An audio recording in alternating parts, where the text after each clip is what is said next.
പ്രഗ്നൻസിയുടെ 30ാമത്തെ ആഴ്ചയിലെ അമ്മയ്ക്ക് കുഞ്ഞിന് വരുന്ന മാറ്റങ്ങളാണ്. അപ്പൊ നമുക്ക് വീഡിയോയിലേക്ക് പോകാം. അതിന് മുൻപായിട്ട് ചാനൽ ആദ്യമായിട്ട് കാണുന്നതാണെങ്കിൽ സബ്സ്ക്രൈബ് ചെയ്യാൻ മറക്കരുത്. അതുപോലെ തന്നെ നിങ്ങൾക്ക് വീഡിയോ ഇഷ്ടപ്പെട്ട ലൈക്ക് ചെയ്യണം, ഷെയർ ചെയ്യണം.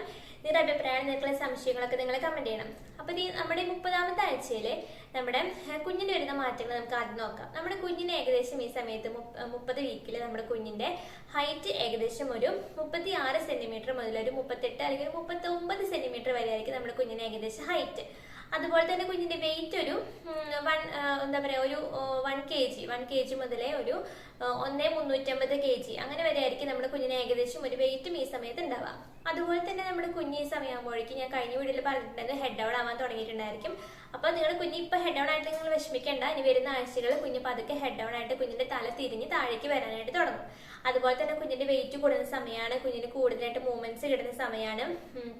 പിന്നെ നമുക്ക് ഈ സമയത്ത് നമ്മുടെ കുഞ്ഞിന്റെ ദഹന വ്യൂഹം, കുഞ്ഞിന്റെ ഡൈജസ്റ്റീവ് സിസ്റ്റം ഒക്കെ ഏകദേശം ഫുള്ളായിട്ട് തന്നെ ഡെവലപ്മെന്റ് ഒക്കെ കഴിഞ്ഞിട്ടുണ്ട്. അതുകൊണ്ട് തന്നെ കുഞ്ഞിപ്പോ തന്നെ വിഴുങ്ങാനും ശ്വാസം എടുക്കാനൊക്കെ കുഞ്ഞ് പഠിച്ചിട്ടുണ്ട്. അപ്പൊ ഇപ്പൊ നമ്മുടെ കുഞ്ഞ് വിഴുങ്ങുന്നതും ശ്വസിക്കുന്നതൊക്കെ നമ്മുടെ അമിനോട്ടിക് ഫ്ലൂയിഡ് ആയിരിക്കും. അപ്പൊ നമ്മുടെ കുഞ്ഞ് അതിനെല്ലാം പഠിച്ചിട്ടുണ്ട്. പുറത്ത് വരുമ്പോൾ കുഞ്ഞ് ഫുഡ് ഇറക്കാനും വിഴുങ്ങാനും ശ്വാസം എടുക്കാനൊക്കെ നമ്മുടെ കുഞ്ഞിപ്പോ പഠിച്ചു കഴിഞ്ഞിട്ടുണ്ട്.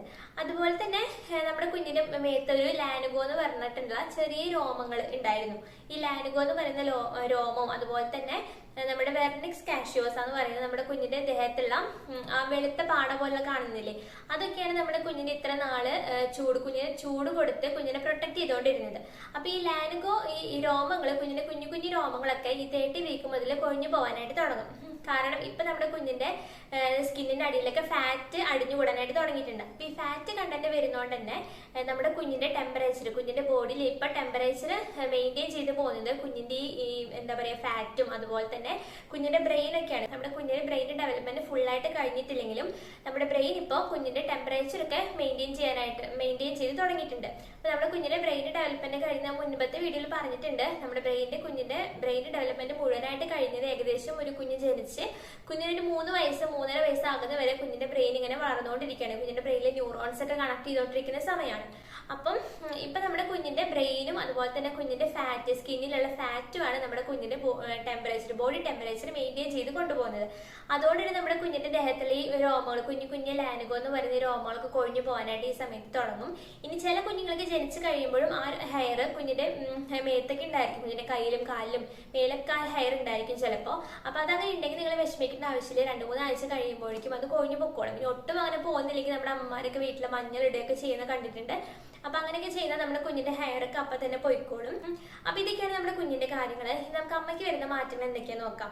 അപ്പൊ അമ്മയ്ക്ക് ഇനി കഴിഞ്ഞ വീഡിയോയിൽ പറഞ്ഞ പോലെ തന്നെ വളരെ കുറച്ച് ആഴ്ചകൾ കൂടി ബാക്കിയുള്ളൂ. 8 അല്ലെങ്കിൽ 7, 8, 9 ആഴ്ചയാണ് നമ്മുടെ അമ്മയ്ക്ക് ഇനി ബാക്കിയുള്ളത്. അത് കഴിഞ്ഞ് നമ്മുടെ കുഞ്ഞ് വേഗം പുറത്തേക്ക്, നിങ്ങൾ എല്ലാവരും എനിക്കറിയാം കുഞ്ഞ് വരുന്നത് വെയിറ്റ് ചെയ്തിരിക്കുകയായിരിക്കും. അപ്പൊ ഈ സമയത്ത് നമുക്ക് 30 വീക്കിൽ നമുക്ക് അതിൻ്റെതായ ഒരുപാട് ബുദ്ധിമുട്ടുകൾ ഉണ്ടായിരിക്കും. നമ്മുടെ വയറ് വലുതാവാണ്, ഡെലിവറി അടുക്കാറാവാണ്, അതിൻ്റെതായ ഒരുപാട് ബുദ്ധിമുട്ടുകൾ നമുക്ക് ഈ സമയത്ത് വരും. നമുക്ക് ഇടയ്ക്കിടയ്ക്ക് യൂറിൻ പാസ് ചെയ്യാനായിട്ട് തോന്നും, ശ്വാസം എടുക്കാൻ ബുദ്ധിമുട്ടുണ്ടായിരിക്കും, പിന്നെ ഗ്യാസിന്റെ പ്രശ്നം ഉണ്ടാവും, കോൺസ്റ്റിപ്പേഷൻ ഉണ്ടാവും, പിന്നെ നമുക്ക് ഉറക്കക്കുറവുണ്ടായിരിക്കും, ഭയങ്കര ക്ഷീണം, ഉറങ്ങാൻ പറ്റുന്നില്ല, ഇങ്ങനെയുള്ള ഒത്തിരി പ്രശ്നങ്ങൾ, അതുപോലെ ബാക്ക് പെയിൻ, നടുവേദന, ഇങ്ങനെയുള്ള ഒത്തിരി പ്രശ്നങ്ങൾ നമുക്ക് ഈ സമയത്തൊക്കെ ഉണ്ടായിരിക്കും. അപ്പൊ നമ്മുടെ ഗ്യാസ് കയറുന്നതിനും നമ്മുടെ കോൺസ്റ്റിപ്പേഷൻ അതുപോലെ ഗ്യാസ് കയറുന്നതിനൊക്കെ നമ്മൾ എന്താ ചെയ്യണമെന്ന് വെച്ചാൽ എരിവുള്ളതും അതുപോലെ തന്നെ വറുത്തതും പൊരിച്ചതും എരിവുള്ളതായിട്ടുള്ള എണ്ണ പലഹാരങ്ങൾ അതൊക്കെ നമ്മൾ കുറയ്ക്കാനായിട്ട് നോക്കുക. അതൊക്കെ കഴിക്കുന്നത് കുറയ്ക്കുക. പിന്നെ നമ്മുടെ കോൺസ്റ്റിപ്പേഷൻ കുറയ്ക്കാൻ ഞാൻ കഴിഞ്ഞ വീഡിയോയിൽ പറഞ്ഞിട്ടുണ്ടായിരുന്നു. അതുപോലെ തന്നെ ധാരാളം വെള്ളം കുടിക്കുക, ഫൈബർ കണ്ടടങ്ങിയിട്ടുള്ള ഫുഡൊക്കെ കഴിക്കുക. പിന്നെ നമ്മുടെ പയർ വർഗ്ഗങ്ങളൊക്കെ നമ്മുടെ ഭക്ഷണത്തിൽ കൂടുതലായിട്ട് ഉൾപ്പെടുത്താനായിട്ട് നോക്കാം. ഈ പയർ വർഗ്ഗങ്ങളിലൊക്കെ നമുക്ക് എന്താ പറയുക ഫോളിക് ആസിഡ്, അതുപോലെ തന്നെ പൊട്ടാസ്യം, ഫൈബർ, അങ്ങനെ ഒരുപാട് കണ്ടന്റ്സ് ഇതിൽ അടങ്ങിയിട്ടുണ്ട്. അപ്പൊ ഈ പൊട്ടാസ്യം ഒക്കെ നമ്മുടെ ബ്ലഡ് പ്രഷറിനെ കൺട്രോൾ ചെയ്യാനൊക്കെ ഹെൽപ്പ് ചെയ്യുന്നതാണ്. അതുകൊണ്ട് നിങ്ങൾ പയർ വർഗ്ഗങ്ങൾ കൂടുതൽ നമ്മുടെ ഭക്ഷണത്തിൽ ഉൾപ്പെടുത്താനായിട്ട് നോക്കാം. അത് നമ്മുടെ ബ്ലഡ് പ്രഷർ ക്രമീകരിക്കാനും നമ്മുടെ ബ്ലഡ് പ്രഷർ മെയിൻറ്റെയിൻ ചെയ്ത് കൊണ്ടുപോകാനും അതുപോലെ തന്നെ നമുക്ക് നമ്മുടെ മലബന്ധം, കോൺസ്റ്റിപ്പേഷൻ കുറയ്ക്കാനൊക്കെ ഒരുപാട് ഹെൽപ്പ് ചെയ്യും ഈ പയറുവർഗ്ഗങ്ങളൊക്കെ കഴിക്കുന്നത്. അതുപോലെ തന്നെ ഈ സമയത്ത് പിന്നെ നമുക്ക് ഉണ്ടാകുന്ന ബുദ്ധിമുട്ടാണ് നമുക്ക് ഉറക്കക്കുറവ്, അതുപോലെ തന്നെ നടുവേദന, മസിൽ കയറി പിടിക്കുക, കാല് കോച്ച് വലിക്കാൻ നിൽക്കും, കാല് കോച്ച് വലിക്കുക, ഇങ്ങനത്തെ പ്രശ്നങ്ങളൊക്കെ ഉണ്ടായിരിക്കും. അപ്പൊ ഇതൊക്കെ നിങ്ങൾ കുറയ്ക്കാൻ വേണ്ടിയിട്ട് നിങ്ങൾ ഉറങ്ങുമ്പോൾ എന്താ പറയാ ചെരിഞ്ഞ് കിടക്കാനായിട്ട് നോക്കുക, ഇടതുവശം ചെരിഞ്ഞ് കിടക്കാനായിട്ട് നോക്കുക. പിന്നെ നമ്മുടെ കാലിന്റെ അടിയിലും അതുപോലെ വയറിന്റെ അടിയിലും ബാക്കിലൊക്കെ പില്ലോസ് വെച്ചിട്ട് നിങ്ങൾ കിടക്കാനായിട്ട് നോക്കാം. ഇപ്പൊ അങ്ങനെ ഓൺലൈനിൽ നമുക്ക് കുറെ പില്ലോസ് അങ്ങനെ കിട്ടുന്നുണ്ട്, ഗർഭിണികൾക്ക് കിടക്കാനായിട്ടുള്ള പില്ലോസ് ഒക്കെ കിട്ടുന്നുണ്ട്. അപ്പൊ അങ്ങനെ യൂസ് ചെയ്യുന്നവരാണെങ്കിൽ അങ്ങനെ വാങ്ങിച്ച് യൂസ് ചെയ്യാം. അല്ലെങ്കിൽ നിങ്ങൾക്ക് നമ്മുടെ വീട്ടിലുള്ള പില്ലോസും തലവണകളൊക്കെ വെച്ചിട്ട് നമ്മൾ ഇങ്ങനെ കാലിന്റെ ഇടയിലും നമ്മുടെ വയറിന്റെ അടിയിൽ അതുപോലെ തന്നെ ബാക്കിൽ നമുക്ക് സപ്പോർട്ട് ചെയ്യുന്ന പോലെ പില്ലോസ് ഒക്കെ വെച്ചിട്ട് നിങ്ങൾക്ക് കിടക്കാനായിട്ട് നോക്കാം. അപ്പൊ നിങ്ങൾക്ക് സുഖമായിട്ട് ഉറങ്ങാനൊക്കെ പറ്റും. പിന്നെ നമ്മൾ ഉറങ്ങുമ്പോൾ നമ്മൾ നേരത്തെ കിടക്കാനായിട്ട് ശ്രദ്ധിക്കും. ഒരുപാട് നേരം രാത്രി ആവുന്ന വരെ ഉറക്കൊളച്ചിരിക്കാതെ നേരത്തെ കിടക്കാനായിട്ട് നോക്കാം.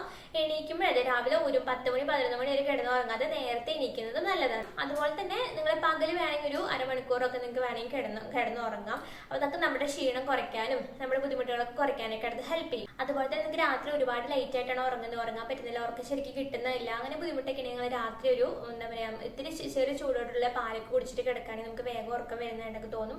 നമുക്ക് വേഗം ഉറങ്ങാനായിട്ട് പറ്റും. പിന്നെ എന്താ പറയുക ഈ സമയത്ത് നമുക്ക് വരുന്ന വേറൊരു പ്രശ്നമാണ്, ചിലർക്കൊക്കെ ഒട്ടുമിക്ക പേർക്കും വരുന്നതാണ് പൈൽസ് അല്ലെങ്കിൽ എന്താ പറയുക ഹെമറോയിഡ്, ഇതിന്റെ പ്രശ്നങ്ങളൊക്കെ ഉണ്ടാവും. അപ്പൊ നിങ്ങൾ അങ്ങനെ നിങ്ങൾക്ക് പൈൽസ് ഒക്കെ ഉള്ളവരാണെങ്കിൽ അങ്ങനെ വന്നിട്ടുണ്ടെങ്കിൽ നിങ്ങൾ ശ്രദ്ധിക്കേണ്ട കാര്യം എന്ന് പറഞ്ഞാൽ നിങ്ങൾ ഫുഡ് കഴിക്കുമ്പോൾ ഫൈബർ കണ്ടടങ്ങിയ ഫുഡ് കൂടുതലായിട്ട് കഴിക്കാനായിട്ട് നോക്കാം. ഫ്രൂട്ട്സ് വെജിറ്റബിൾസ് കഴിക്കാനായിട്ട് നോക്കാം. പിന്നെ നമ്മൾ എന്താ പറയാ വെള്ളം നന്നായി കുടിക്കുക.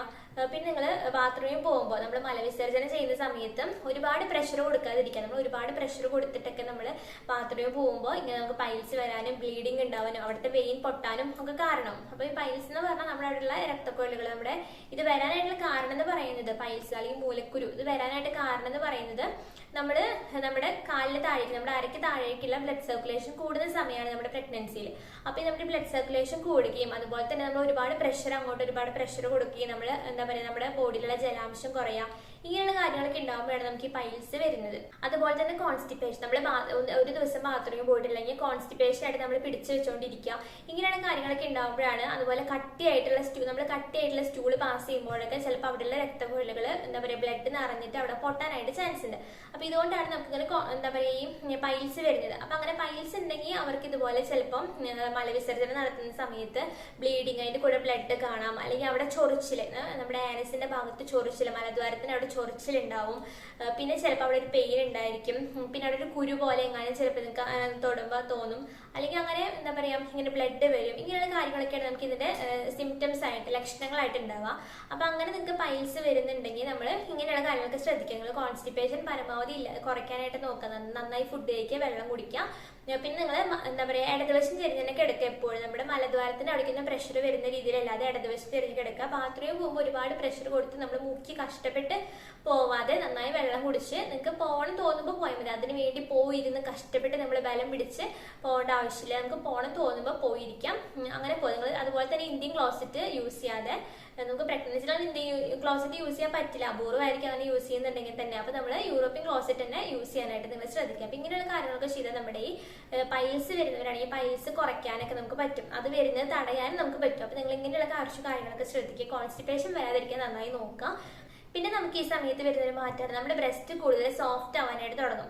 നമ്മുടെ ചിലർക്ക് ഈ സമയത്ത് എന്താ പറയാ ഫസ്റ്റ് മിൽക്ക് നമ്മുടെ കുഞ്ഞിന് കുടിക്കുന്ന ഫസ്റ്റ് മിൽക്ക് ഉണ്ട്, ഒരു യെല്ലോ കളറിൽ ഇങ്ങനെ വെള്ളം പോലെ വരുന്ന ഫസ്റ്റ് മിൽക്ക് ഉണ്ട്, കൊളസ്ട്രോൾ എന്നാണ് അതിനെ പറയുന്നത്. അപ്പൊ ചിലർക്ക് ഇപ്പൊ ആ പാല് വരാനായിട്ട് തുടങ്ങിയിട്ടുണ്ടായിരിക്കും, ചിലർക്ക് ഇതിന് മുൻപേ വന്നിട്ടുണ്ടായിരിക്കും, ചിലർക്ക് ഈ സമയത്തൊക്കെ ആ പാല് വരാനായിട്ട് തുടങ്ങും. അപ്പൊ നിങ്ങൾക്ക് ഒരുപാട് അങ്ങനെ ലീക്കേജ് ഉണ്ട്, ബുദ്ധിമുട്ടുണ്ടെങ്കിൽ നിങ്ങൾക്ക് ബ്രസ്റ്റ് പാഡൊക്കെ യൂസ് ചെയ്യും, ഓൺലൈനിലൊക്കെ വാങ്ങിക്കാൻ കിട്ടും, നമ്മുടെ കടകളിൽ വാങ്ങിക്കാനായിട്ട് കിട്ടും. അപ്പൊ അങ്ങനെ നിങ്ങൾക്ക് നിങ്ങളുടെ ബ്രസ്റ്റ് ഒക്കെ നനയുന്നുണ്ട്, ഡ്രസ്സൊക്കെ നനയുന്നുണ്ട് തോന്നുകയാണെങ്കിൽ നിങ്ങൾ അങ്ങനെ ബ്രസ്റ്റ് പാഡുകളൊക്കെ യൂസ് ചെയ്യാനായിട്ട് നോക്കുക. അപ്പോൾ അത് നമുക്ക് അങ്ങനെ നനയുന്നത് നമുക്ക് ഒഴിവാക്കാനായിട്ട് പറ്റും. പിന്നെ ഇത് നമ്മുടെ കുഞ്ഞിന് ഏറ്റവും ആവശ്യമുള്ളതാണ്. കുഞ്ഞിന്റെ എന്താ പറയാ കുഞ്ഞിന് വേണ്ട എല്ലാ ആന്റിബോഡീസും അടങ്ങിയിട്ടുള്ളതാണ് ഈ ഫസ്റ്റ് വരുന്ന കുഞ്ഞിന്റെ കൊളസ്ട്രോൾ എന്ന് പറയുന്ന ഈ മിൽക്ക്. അപ്പം നിങ്ങൾ അത് വന്നാൽ നിങ്ങൾ ടെൻഷൻ അടിക്കേണ്ട, എന്താണ് ഇങ്ങനെ വരുന്നത്, മഞ്ഞ കളറിലാണല്ലോ വരുന്നത്, എന്താണെന്ന് വിചാരിച്ചാലും പേടിക്കേണ്ട ആവശ്യമില്ല. അത് നമ്മുടെ പാല് ആദ്യം വരുന്ന പാലാണത്. അപ്പൊ ഇതൊക്കെയാണ് ഈ സമയത്ത് വരുന്ന അമ്മയ്ക്ക് കുഞ്ഞിന് വരുന്ന മാറ്റങ്ങളൊക്കെ. അപ്പൊ എല്ലാവരും കുഞ്ഞിനെ സ്വീകരിക്കാനായിട്ട് റെഡി ആയിട്ട് ഇരിക്കുക, സമാധാനമായിട്ട് സന്തോഷമായിട്ട് ഇരിക്കുക. നിങ്ങൾക്ക് ഈ സമയത്ത് ഒരു ഇൻഫെക്ഷൻ, പനി അങ്ങനെയുള്ള ചെറിയ അസുഖങ്ങൾ പോലും വരാതിരിക്കാനായിട്ട് നിങ്ങൾ ശ്രദ്ധിക്കണം. അപ്പൊ ഇപ്പോഴും നമ്മുടെ നാട്ടിൽ അവിടെ ഇവിടെയൊക്കെ ഒരുപാട് പനി നടക്കുന്നുണ്ട്, എല്ലായിടത്തും പനിയുണ്ട്. അപ്പൊ ചെറിയൊരു പനി എന്ത് ഇൻഫെക്ഷൻ കൊണ്ടാണ് പനി നമുക്ക് അറിയില്ല. അപ്പൊ നമ്മളൊരു പനി പോലും വരാതിരിക്കാനായിട്ട് ശ്രദ്ധിക്കണം. കാരണം ഒരു ചെറിയ ഇൻഫെക്ഷൻ പോലും ചിലപ്പോൾ നമ്മുടെ കുഞ്ഞുങ്ങൾക്ക് പല പല അസുഖങ്ങൾ വരാനായിട്ട് കാരണം, കുഞ്ഞിന് എന്താ പറയുക ജനന വൈകല്യങ്ങൾ വരാൻ വരെ ഒരു ഇൻഫെക്ഷൻ കൊണ്ട് നമുക്ക് ചാൻസ് ഉണ്ട്. അതുകൊണ്ട് നിങ്ങൾ ചെറിയൊരു പനി പോലും ചെറിയ അസുഖങ്ങളൊന്നും വരാതിരിക്കാനായിട്ട് ശ്രദ്ധിക്കുക. യാത്രകളൊക്കെ ഒഴിവാക്കുക. അതുപോലെ കുറെ ആളുകൾ ഒരുമിച്ച് കൂടുന്ന സ്ഥലത്തേക്കൊക്കെ പോകുന്നതൊക്കെ കുറയ്ക്കുന്നതായിരിക്കും നല്ലത്. അപ്പൊ ഇങ്ങനെയുള്ള കുറച്ച് കാര്യങ്ങളൊക്കെ ശ്രദ്ധിക്കാം. അപ്പൊ നമുക്കിനി പുതിയൊരു വീഡിയോ പിന്നെ കാണാം. Okay, bye, take care.